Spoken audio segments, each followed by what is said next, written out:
Hi there, and thanks for joining us. I'm Alexis Rogers. Right now, voting is underway in New Hampshire.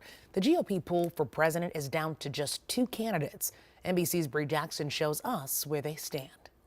After former President Trump's blowout win in the Iowa caucuses, former UN Ambassador Nikki Haley is seeking to draw in independent voters here in New Hampshire, which could be a make or break state for her campaign.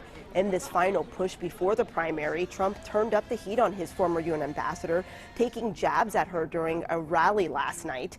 Now, some voters here in New Hampshire, they tell me they do not want to see a Biden-Trump rematch in 2024. They want an alternative, and that's where campaigns like Nikki Haley and Dean Phillips come in.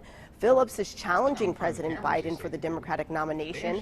Biden's name does not appear on the ballot today because Democrats moved to make South Carolina their first sanctioned primary state. But there is a write-in campaign that's growing, so Biden could actually still win here today. Now, this is the first in the nation primary, and it's going to give the country a sense of where voters stand in the 2024 presidential race. In Manchester, New Hampshire, Bree Jackson, NBC News. Our chief political reporter, John Croman, is in New Hampshire following the races on both sides of the ballot. He'll bring you live reports throughout the evening. Just 2 hours ago, a Twin Cities family filed a federal civil rights lawsuit linked to the death of their son at the Hennepin County Jail. None of us imagined that his journey would end where it did, that he would die on the floor of a jail cell, while those charged with his care would mock his pleas for help. In July of 2022, Lucas Bellamy was arrested and charged with fleeing from the police. He was booked into the jail and died 3 days later. His family says he suffered from a perforated bowel and the staff ignored his repeated pleas for help. We requested an interview with the Hennepin County Sheriff regarding the circumstances of his death, but she turned down our request.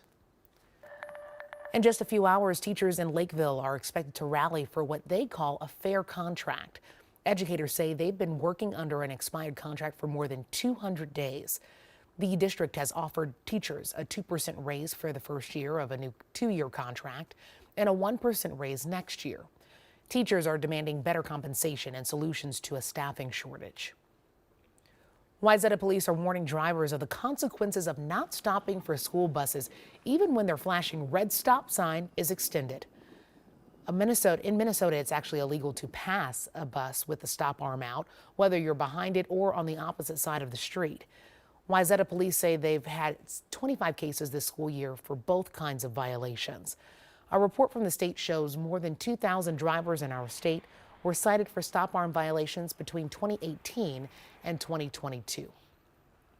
Well, if you stepped outside today, you've probably felt the difference in temperatures. Ben, I looked around, I was like, oh, this is a little unusual for January. Yeah, these are temperatures more seen in late February or even early March. And when you look at just the lack of snowpack we have right now, it does feel like an early March day. And this is pretty much what it's going to be like the remainder of the week. Currently at the freezing mark, 32 degrees. Our average high temperature for this time of year is actually in the lower 20s, so we're almost 10 degrees warmer than that. By the way, visibility is low in some parts of the state as well. That's kind of the bigger headline story today, other than the temperatures, is the fact that the fog is kind of sticking around the West Metro right now. Now, when visibility gets to a mile or less, that's when it starts to have an impact on roads. Right now, we're just kind of seeing that low-hanging overcast that's likely going to linger through the rest of the afternoon. And you might notice a couple patchy areas of drizzle, maybe a few snow flurries, but right now it doesn't look like it's having a huge impact on the roads. For a closer look at what's happening traffic-wise, let's toss it indoors to Cece.